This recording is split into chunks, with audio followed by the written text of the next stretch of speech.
नमस्कार। आप देख रहे हैं राष्ट्रीय जनमोर्चा और मैं हूं आपके साथ जितेंद्र बच्चन। आज हम आपको एक ऐसी घटना का अनावरण करेंगे जिसे सुन करके आप दांतों तले अंगुली दबा लेंगे। राजकुमारी उर्फ सीमा, उम्र 25 साल। इस युवती की शादी अभी 1 साल पहले हुई। गाजियाबाद के थाना कोतवाली मसूरी का एक गांव है बयाना, यही इसका मायका है। लेकिन सीमा के लिए 13 मई की सुबह मनहूस साबित हुई। किसी ने सोचा नहीं था कि शादी के 1 साल के अंदर ही ऐसी घटना भी हो जाएगी। सुबह सुबह घर वालों ने देखा तो पता लगा कि सीमा की रक्त रंजित लाश उसके कमरे में पड़ी है। उसके पति का नाम दीपक है।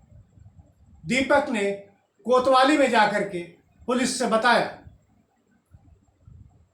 पुलिस ने दीपक को पहले तो ये सोच करके महत्व नहीं दिया कि उसकी पत्नी है और वो तो हत्या कर नहीं सकता, इसलिए उसे कहा ठीक है, अब तुम घर जाओ, पुलिस अभी जा रही है। उसने 2-4 बातें और बताई। पुलिस ने उसे कोतवाली में ही बैठा लिया। पुलिस मौके पर पहुंची। सारे सबूत इस बात के गवाह थे, सीमा को कत्ल किया गया है। अब सवाल पैदा होता था, सीमा मायके में रहती थी, किसने उसका मर्डर कर दिया? माता पिता से बात हुई, उन्होंने कुछ नहीं बताया। पति ने पहले ही थाने कोतवाली में जाकर के सूचना दी थी, इसलिए उस पर किसी को शक नहीं किया। एक भाई था, कृष्णा नाम है। पुलिस ने किससे भी पूछताछ की, उसने कुछ नहीं बताया। पुलिस के सामने बड़ी समस्या पैदा हो गई। समझ में नहीं आ रहा था कि सीमा का कत्ल कैसे किया गया और उसका शव पूरी तरह से रक्त रंजित था, खून से लथपथ था। पुलिस ने पंचनामा तैयार करके शव को पोस्टमार्टम के लिए भेज दिया। इस बीच कोई नहीं समझ सकता था कि कातिल पुलिस के कोतवाली में ही बैठा है। पुलिस भी नहीं समझ पाई। आप सोच रहे होंगे कि कोतवाली में तो पुलिस होती है, फिर कातिल कहां से आ गया? हम आपको बताते हैं। पुलिस ने दीपक पर थोड़ी सख्ती की तो दीपक ने बताया कि सीमा के माता पिता और उसके भाई ने मिलकर उसकी हत्या कर दी। पुलिस ने कुछ और बातें भी पूछी, दीपक ने उसका भी जवाब दिया। उसके बाद सीमा के भाई कृष्ण को हिरासत में लेकर पुलिस ने अलग से पूछताछ की। कृष्ण का कहना था कि दीपक ने सीमा की हत्या की है। पुलिस के सामने अब एक से और सवाल पैदा हो गया। कहा तो दीपक उसका पति था और उसी ने सूचना भी दी थी आकर के। पुलिस ने दीपक से फिर सवाल किया, सुबह सुबह तुम्हें कैसे पता चला?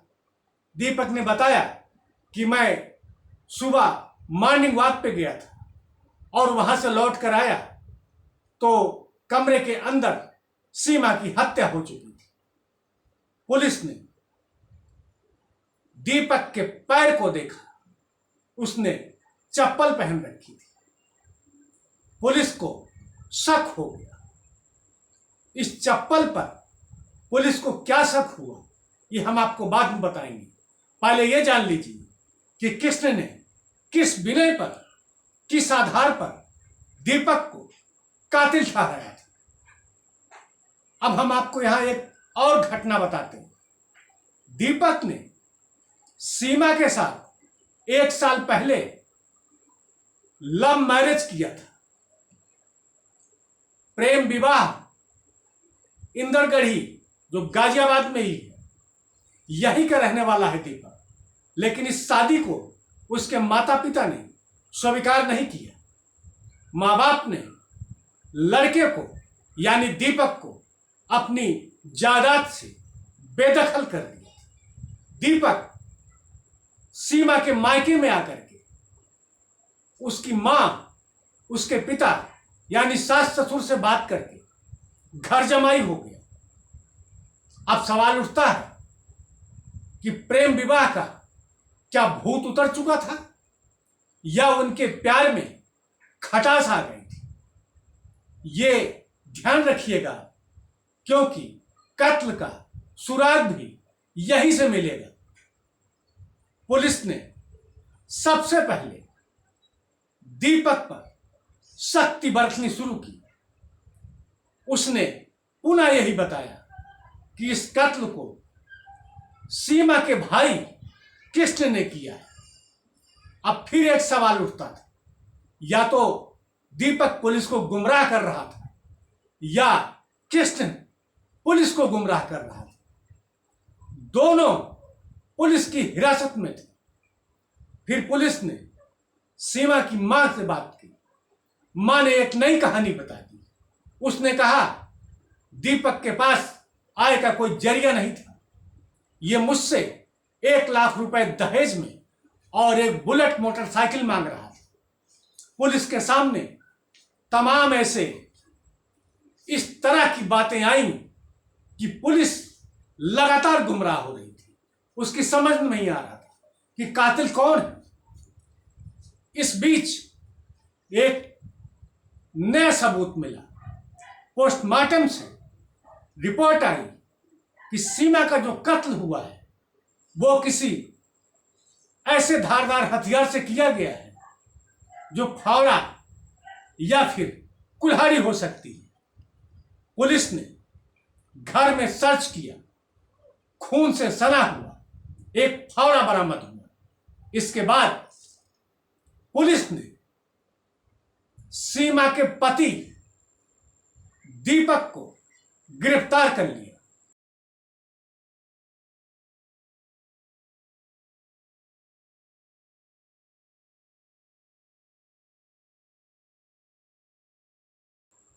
अब हम आपको बताते हैं कत्ल की इस गुत्थी को पुलिस ने कैसे सुलझाया।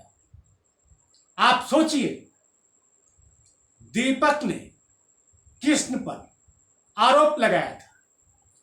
दीपक की सास ने दहेज का इल्जाम लगाया।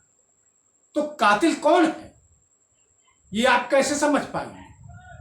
हम आपको बताते हैं। कातिल पुलिस की कोतवाली में बैठा था और इससे पहले कि हम उसके इकबाल जुर्म का बयान करें, आप इस कत्ल को खुलासा करने वाले एसपी देहात डॉक्टर इराज राजा से हमारे रिपोर्टर ने, राष्ट्रीय जनमोर्चा ने जो बात की, पहले आप एसपी देहात डॉक्टर इराज राजा की बात सुनिए। रोल 13 मई को सुबह ग्राम बयाना, जो कि थाना मसूरी क्षेत्र के अंतर्गत आता है, इसमें एक महिला राजकुमारी उर्फ सीमा, जो कि अपने घर में ही थी, नीचे वाले फ्लोर पर उसका कमरा था, वहाँ पर उसकी डेड बॉडी मिली थी, जिसकी सूचना गांव वासियों के माध्यम से पुलिस को मिली थी।